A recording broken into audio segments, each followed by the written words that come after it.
بسم اللہ الرحمن الرحیم۔ آخری نبی جب خدا کی بارگاہ میں ہے تو خدا نے کہا کہ جو ہم نے تم سے عہد و پیما لیا تھا اس کا وقت ہے۔ خوب عہد و پیما کیا ہے؟ خوب قوم اور امت کی آزمائی سخت ہوتی ہے، آسان نہیں ہوتی، اور قرآن ہمیں اسی طرف اشارہ کرتا ہے کہ جس طرح بنی اسرائیل کے واقعات ہیں، قوموں کی آزمائش ہے۔ 30 دن حضرت موسیٰ طور پر گئے، 10 دن ایکسٹینڈ ہو گئے، قوم جو ہے وہ گوسالے کی پوجا کرنے لگی، آزمائش تھی۔ غائب ہوا اللہ کا نبی، غیبت میں گیا، غیبت میں قوم گمراہ ہو گئی۔ جہاں رسول خدا نے دنیا سے، ظاہری دنیا سے اپنی آنکھوں کو بند کیا، ظاہری دنیا سے، وہاں قوم کی آزمائش شروع ہو گئی۔ قوم کی آزمائش ولایت کے ذریعے سے کی گئی۔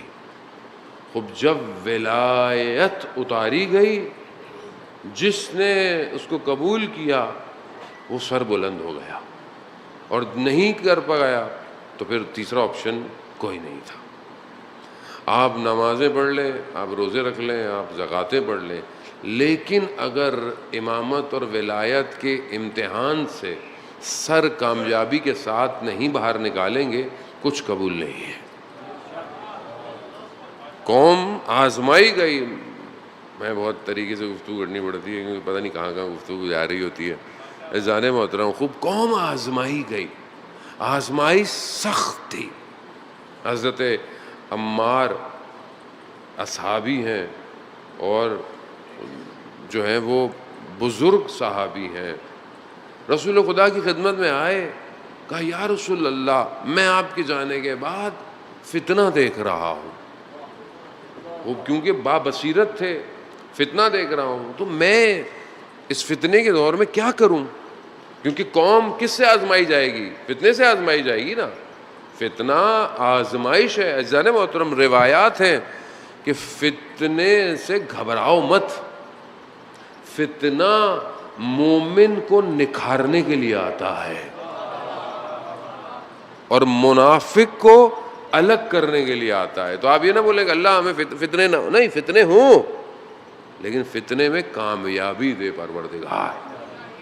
خوب فتنہ ہوگا، فتنہ آج بھی ہے، فتنے ہوتے رہیں گے، خوب ظہور تک فتنے اپنی اوجوں پر ہیں۔ یہ آزمائش امت کی جاری رہے گی جب تک ہادی غیبت کے اندر ہے۔ وہاں 40 دن غیبت ہوئی، لوگوں نے گوسالہ کی پوجا کر لی، یعنی اس بچڑے کی جس میں سامری جادوگر نے بنایا۔ وہ آج سامری جادوگر کون ہے؟ آج گوسالہ کیا ہے؟ وہ آج قوم کدھر جا رہی ہے؟ کیا واقعاً اسی دین پر قائم ہے کہ جو امام وقت نے آ کر اس کو تبیین کرنا ہے؟ وہ فتنہ ہے عزیزان محترم۔ یہاں آزمائش، جب حضرت عمار نے کہا یا رسول اللہ میں کہاں جاؤں، تو ایسے میں دیکھا کہ حضرت علی ابن ابی طالب تشریف لا رہے ہیں،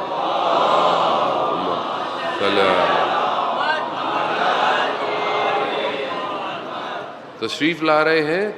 رسول خدا نے کہا عمار، پوری دنیا کے لوگ ایک وادی میں اور علی ایک وادی میں ہو، تو تم علی کی طرف جانا، اور یہ سب کے لیے ہے، اس میں کوئی سنی شیعہ یا کوئی اور مسلک نہیں ہے۔ خوب یہاں معاملہ ولایت کا ہے، وہ بھی ولایت ظاہری، ولایت باطنی۔ کیوں؟ کیونکہ ہم اگر توحید تک پہنچنا چاہتے ہیں تو صراط یہی ہے، اور کوئی راستہ نہیں ہے۔ آپ زیارت جامع کبیرہ پڑھتے ہیں، باب اللہ، اللہ کی طرف جانے کا دروازہ، باب توحید، خوب صرف یہی ہے اور کوئی نہیں ہے۔ اور اگر انسان نے کہیں جانا ہے تو دروازے سے ہی جائے گا، بغیر دروازے کے کہاں جائے گا؟ اگر اب رسول تک بھی جانا ہے تو دروازہ یہی ہے، خدا تک جانا ہے دروازہ یہی ہے۔ ایسا نہیں ہے کہ خدا محتاج ہے، نہیں ہے عزیزان محترم، خدا کسی کا محتاج نہیں ہے۔ خدا قرآن میں کہہ رہا ہے انتم الفقراء الی اللہ، تم محتاج ہو، تم فقیر ہو، لیکن یہ اس کا نظام ہے. اگر مجھ تک پہنچنا ہے تو اسی ولایت کو طے کرنا پڑے گا. اور جب کوئی ولایت کو قبول کرتا ہے تو اسے آزمائش سے گزرنا پڑے گا. یعنی ولایت قیمت مانگتی ہے. کربلا ولایت کے ظہور کی جگہ ہے جہاں لوگوں نے قیمتیں ادا کی ہیں. جو جتنی ظرفیت رکھتا تھا اس نے اتنی ولایت کو قبول کیا، اور جس نے جتنا ولایت کو قبول کیا اتنی اس کی آزمائش بڑھ گئی. اب آپ 1400 سال بعد بھی یہ سوچیں کہ ہم کیوں اتنی آزمائش میں ہیں، ہم کیوں اتنی مشکل میں ہیں. خوب آپ نے اقرار کیا ہے ولایت کا.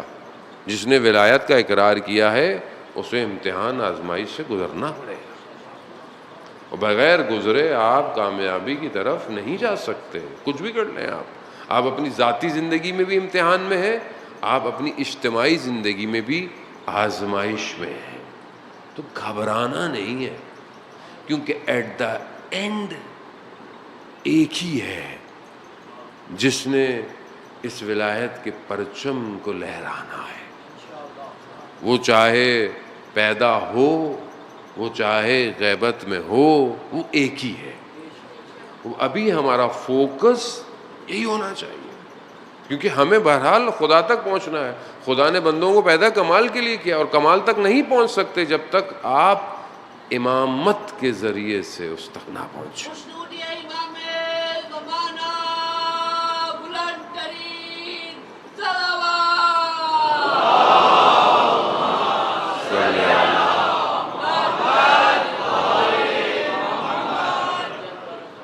اب خوب یہ ولایت تاثیر گزار ہے، انسان کے اوپر اثر کرتی ہے. انسان اپنی زندگی میں اس کو ٹیسٹ کر سکتا ہے، آزما سکتا ہے.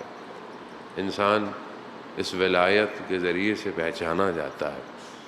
اور یہ ولایت جس کے وجود میں آ جائے اس کا کردار تبدیل ہو جاتا ہے، اس کا اخلاق بدل جاتا ہے، اس کا اٹھنا بیٹھنا بدل جاتا ہے، اس کی گفتگو الگ ہے، اس کی نگاہیں الگ ہیں.